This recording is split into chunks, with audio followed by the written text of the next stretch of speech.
Selamat siang, kembali lagi bersama saya Agung Prayoga, masih tetap di Agung Endita Official. Kali ini kita sudah berada di Desa Mangunweni, lebih tepatnya di Kecamatan Ayah. Nanti kita akan membahas seputar Angon Wedhus. Angon Wedhus ini adalah merupakan peternakan milenial. Jadi nanti kita akan meliput seputar bagaimana peternakan kelinci dan kambing. Nanti kita sudah janjian untuk waktunya, sekarang sudah siap, mari kita liput bersama.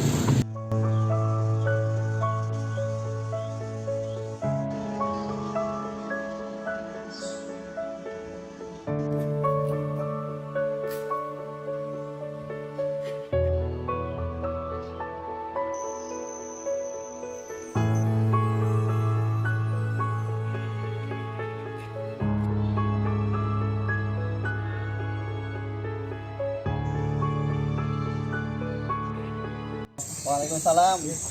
Bersama Mas Ipul ya? Oh iya. Saya Mas Agung. Oh iya, Mas Agung. Yang itu. Oh iya. Oke. Kegiatannya apa Mas? Ini lagi bikin pakan, namanya pakan complete fit silase. Oke. Jadi sini bikin complete fit silase. Jadi ini yang rencana nanti untuk pakan Untuk kambing sama pakan ini ya, kelinci. domba sama kelinci. Ini yang kerjanya anak-anak muda. Oke, nanti kita bisa mulai habis ini ya Mas. Oke, siap. Kita siap-siap dulu.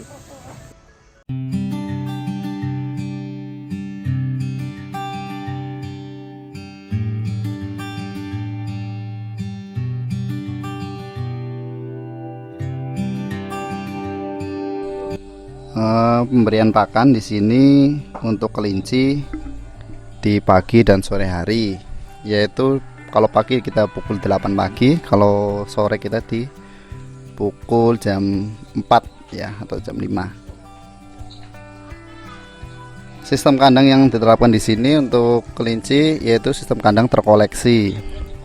Artinya di sini terkoleksi itu dari kohenya dan urinya itu terpisah. Kelinci di sini ada 2 jenis yang kami ternakan. Yang pertama ada jenis Rex dari Amerika ya.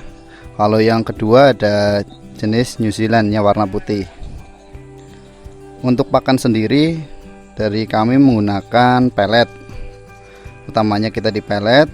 Yang kedua kita dari silase yang kita bikin. Terus bisa dari ampas tahu.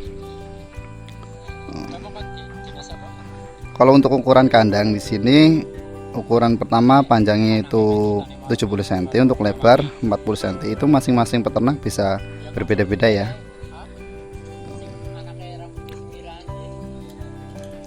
Nah, untuk kehamilan atau kebuntingan untuk kelinci untuk jenis Rex ini di umur 35 hari sampai 40 hari nanti melahirkan.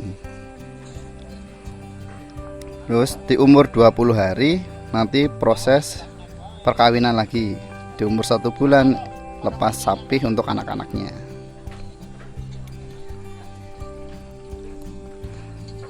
Untuk pemasaran di sini kami biasanya untuk jenis hias.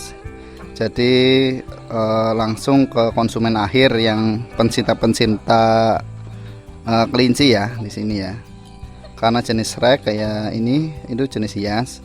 Tapi untuk pedaging ada jenis New Zealand yang warna putih gitu.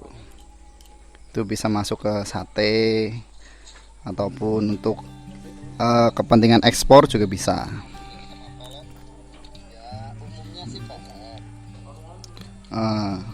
Nah ini jenis kelinci Rex untuk betina. Nah ini yang dinamakan sistem kandang terkoleksi. Nah, terkoleksi ini dari kohe atau kotoran kelinci itu terpisah. Nah ini bisa ditarik seperti ini. Langsung kita bisa bersihkan.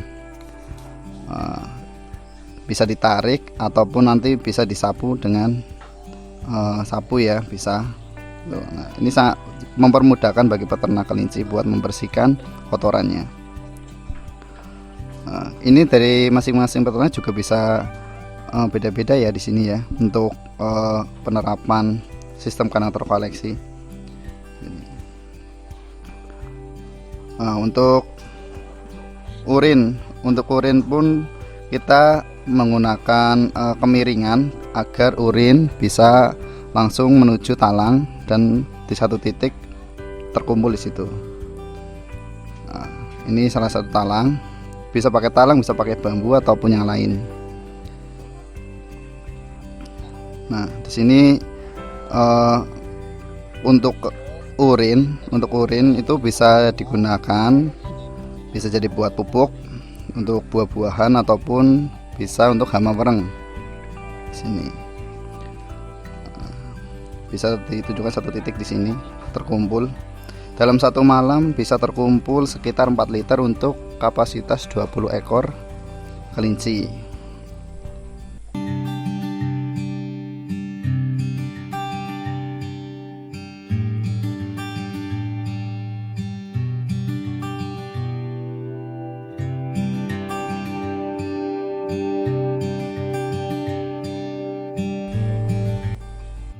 Tahap-tahap sebelum pemberian pakan, yang pertama ya pembersihan sisa-sisa pakan. Sisa-sisa pakan di sini kita nggak langsung buang, tapi kita kumpulkan untuk menjadikan kompos, dicampur dengan kohe atau kotoran kambing ataupun dengan urin. Jadi di sini nggak terbuang, semuanya terpakai. Pemberian pakan kita lakukan pada pukul 8 pagi dan jam 5 sore. Jam 5 sore kita pemberian pakan. Pemberian pakan itu ada beberapa tahap sebenarnya, tapi untuk di Angon Wedus Indonesia karena kita menerapkan prinsip breeding, kita 2 kali dalam sehari. Kalau di pengemukan itu bisa sampai 2 kali sampai 6 kali. Besaran pakan yang kami gunakan itu 8% sampai 10% dari berat badan kambing domba. Jadi nggak semata-mata kita kasih banyak untuk cepat gemuk ya, tapi punya batasan konsumsi kambing. Nah, di sini bisa teman-teman lihat kambing domba ini sudah lahap makannya. Pemberian pakan seperti ini perlu latihan ya, nggak bisa langsung dari hijauan langsung diberikan pakan seperti ini. Jadi kita bertahap, pertama 80% hijauan, 20% pakan ini. Jadi bertahap terus. Untuk pembersihan kotoran untuk kandang kambing domba di sini di Angon Wedus, sebenarnya kita belum menerapkan sistem terkoleksi, tapi udah semi terkoleksi di sini ya. Karena kita menggunakan lantai cor seperti ini. Sebenarnya tujuannya untuk memudahkan pembersihan kotoran di sini. Nah, nanti urin langsung meluncur ke ada selokan di sini. Jadi nanti terkumpul di satu posisi, satu tempat. Nah, di sini dengan pembersihan seperti ini setiap pagi kita membersihkan agar kenapa? Biar kadar amoniak tidak naik ke atas sehingga domba menjadi sehat.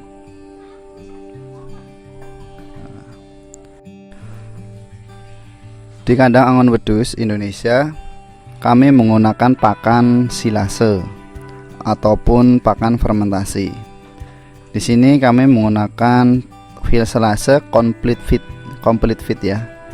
Nah, di sini penggilingan HPT itu hijauan pakan ternak yang terdiri dari ada di sini daun pisang, terus rumput odot atau kita sebut rumput gajah, tapi kalau yang ukuran kecil itu rumput odot. Terus ada pohon singkong, juga ada pohon singkong. Ada terus dan rambanan-rambanan. Kalau rambanan di sini biasa bahasa Indonesia disebut ya daun-daunan hijau-hijauan. Itu bisa. Pokoknya di sini kita menerapkan segala jenis hijauan itu bisa. Ataupun yang warna hijau. Yang penting kita menerapkan prinsip silase ataupun fermentasi. Dengan sistem penggilingan seperti ini berfungsi untuk mengurangi terbuangnya pakan kalau untuk dikasihkan ke kambing domba. Dengan ukuran yang kecil, dengan ukuran yang lebih kecil, pakan menjadi lebih mudah dicerna oleh kambing domba. Di sini dengan pencampuran HPT itu unsur serat ya. Di sini menerapkan 3 unsur yang harus kita penting untuk pemenuhan gizi ternak, yaitu yang pertama ada karbohidrat, serat, dan protein. Untuk karbohidrat dan protein kita menggunakan dari karbohidratnya bisa polar, itu gandum ya, dari gandum ataupun dari dedak atau bekatul. Untuk proteinnya kita dari ampas tahu. Kalau teman-teman di daerahnya nggak ada ampas tahu, bisa aja pakai rumput odot. Rumput odot termasuk protein yang lumayan tinggi, ataupun indigo vera. Di sini proses pencampuran itu dengan menggunakan masih manual ya. Di sini dengan menggunakan tangan. Di sini dibantu oleh anak-anak muda di sini yang sangat semangat untuk belajar buat peternak, khususnya di anak-anak muda di sini.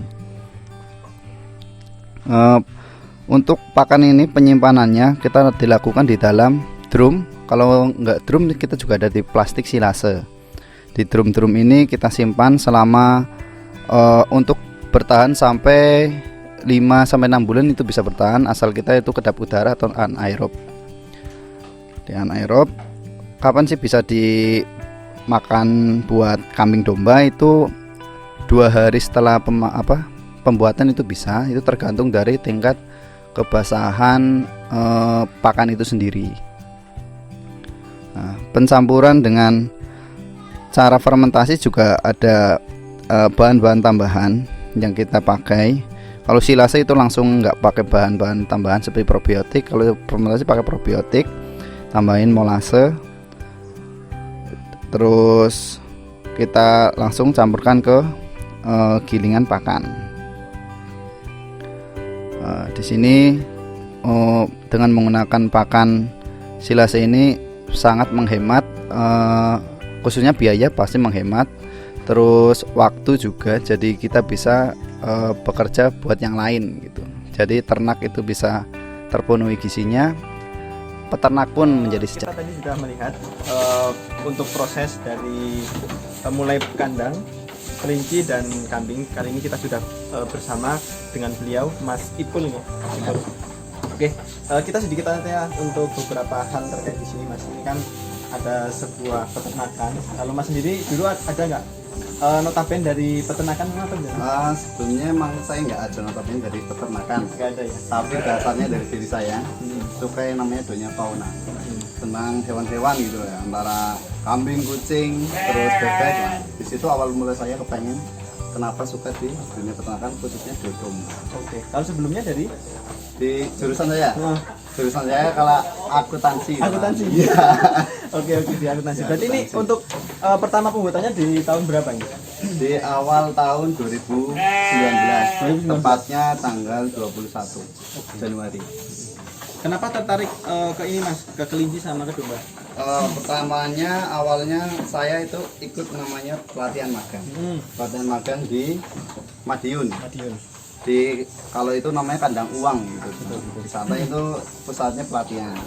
Dari situ mulanya saya kenapa suka domba, khususnya domba, karena di sana emang pelatihannya khususnya di domba.